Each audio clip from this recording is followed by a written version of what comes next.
Several soldiers had gone on state television to announce that the constitution was suspended and all borders were closed. They said a military committee led by Colonel Tigri Pascal had taken power and that the move was to give our country a new direction, following what they described as the multiple failures of President Patrice Talon's government. Wow. Guys, this is incredible. I don't know. At this point, I'm confused. Should I be happy? Should I be angry? Should I be rejoicing? Should I be crying?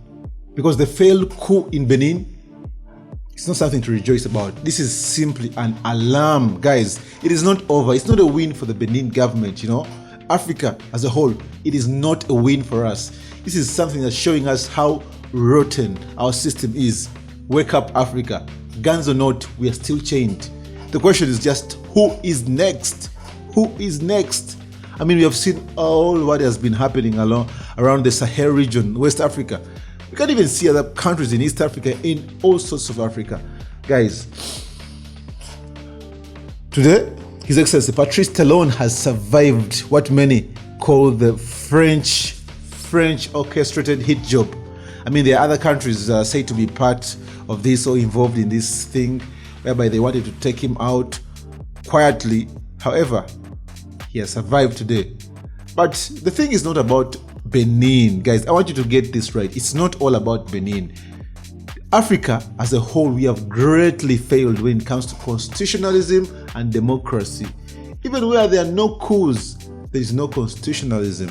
The constitution is just a piece of paper. They do not believe in it. There is no democracy. As long as one has the gun, has the power, they can always oppress the few individuals there who do not agree. I mean, we are not that, I should say that we as Africa, we are very, very, very primitive. Because if somebody does not agree with what we say, we tend to take that person as an enemy. So we'll do all that it takes to fight them, to just take them out of the picture, just like what was happening right now. Because it's said that the individuals who orchestrated the coup or who were behind the coup, they did not like what the current president of Benin had put in place, like the electoral reforms and all sorts of things. However, does that mean that you just have to come and get the person out of the picture? Does that mean that you need to get guns? Because really, then after some time later, then this gentleman or this soldier with a gun who was like the leader of the coup comes out and stands out to be like a hero among the others, like, yo, I saved this country, it was doing what. Before you know it, that same guy is going to spend years and years and years and years just worsening the situation until another coup happens again. Wow. We have truly excelled at this as Africans. We have truly excelled at being the terrible or the worst version of mankind. So I think personally that Africa, because as much as coups are a lesson towards stronger institutions that are needed to be able to to make sure that we have tight security, we have constitutionalism, we have all these kind of things. That's why you see like United States of America. It's big, it's huge, there are very many states, but these guys are united. That's why it's called the USA.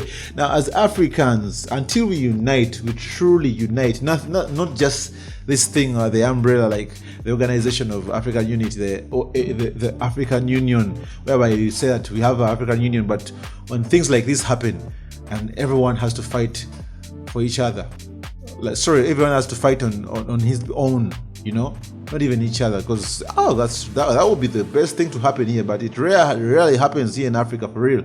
I mean, we need anti-coup strategies, not isolated fixes, because right now you would hear that Benin was able to fix this thing in some sort of isolated way. Yeah, we heard that there's some loyal soldiers. That means there are even others who are unloyal.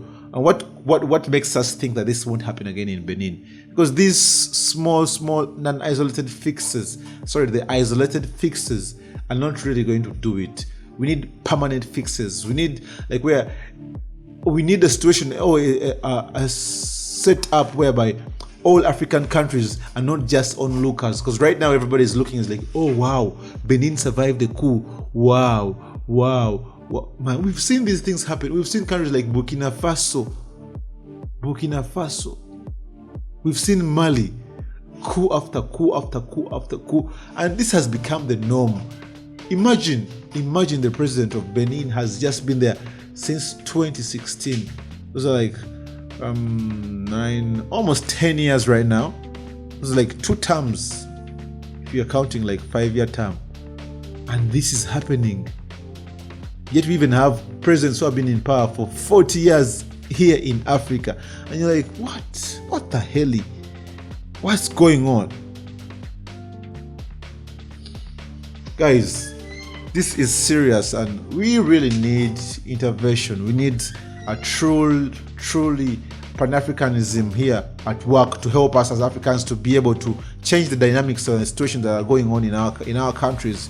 Because until we truly unite and come up with such solutions and strategies, we can never be stabilized. As rumor has it, there's an external involvement of other African countries like Nigeria and so many others, but also foreign countries like France. And it's very possible, because I'm not saying, and I'm not accusing these people, but it's very possible. But all that aside, what we can do is just sit and watch others suffer. Perhaps maybe even while eating popcorn, turning on our social media, our platforms and all that, like, okay, this is going on. Oh wow, what are you doing?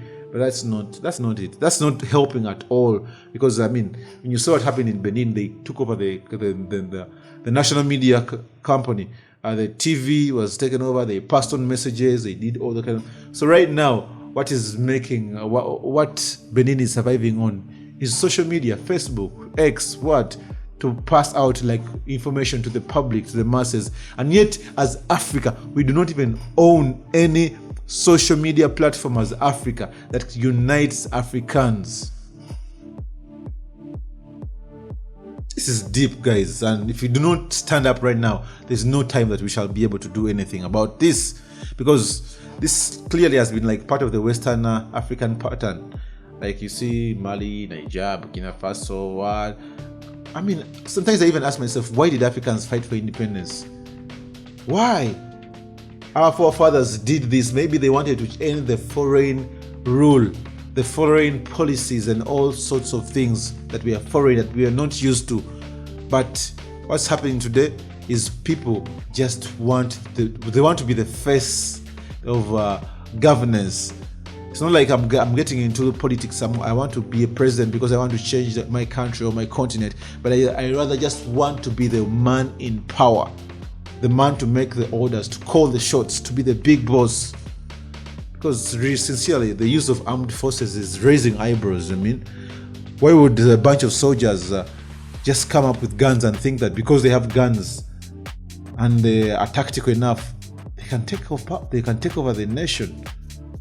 You know, I mean, this all leads me to one simple conclusion, that as Africans, we are far better off with our monarchies. Back then, before colonialism, where we had kings and queens, and we were ruled by the entire bloodline until, I don't even know, until extinction. Because in that way, there's no one could even think of having those thoughts of taking power. Because you're like, surely I'm not from that bloodline, I'm not from the royal blood, so I have nothing to do with leadership. Let me live my life. And people are living, you know, because this spark, or this idea that I can also be a president of the country, it sparks a lot of unrest among our communities. People end up scheming. People end up lying to one another, selling their souls to the devil or whatever, whoever buys the souls, just because they want to get a grip on power. And once they do that, we are done. And sadly, this is the pattern now in Africa. This is where we are going. This is where we are coming from. 2025, we're going to 2026, and this is what we are hearing today. Oh my God, give me a break, guys. Give me a break. Give me a break. But anyways, I'm Ivan Mugadia here at Annex Media. Definitely consider subscribing, because we want to make Africa, should I say, great again? We want Africa that is united. Because personally, deep in my heart, I really love a united African continent, where we can sit together, where we can go to places without requiring visas and all those sorts of things and all, just freely move around, no borders, that. And not only the borders, but also the policies being there for one another. Because imagine you get a region like Rwanda and DRC, they're having this conflict in there, and we can't even have the whole of African Union to come and sort this out. We need to go to President Donald Trump in the United States to do that. What a waste of nations. What a waste of leadership. What a waste of brains. And we have these people who are educated, people who are, who are capable in foreign countries. That's why you hear people are being deported, like Ihlan Omar, the congresswoman in Minnesota. Like, she's being deported very soon because of the things that are going on.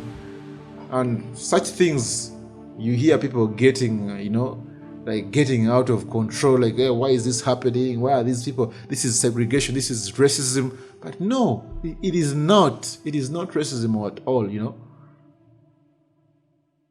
As Africans, we need to step into that gap and make things better for good and for all of us.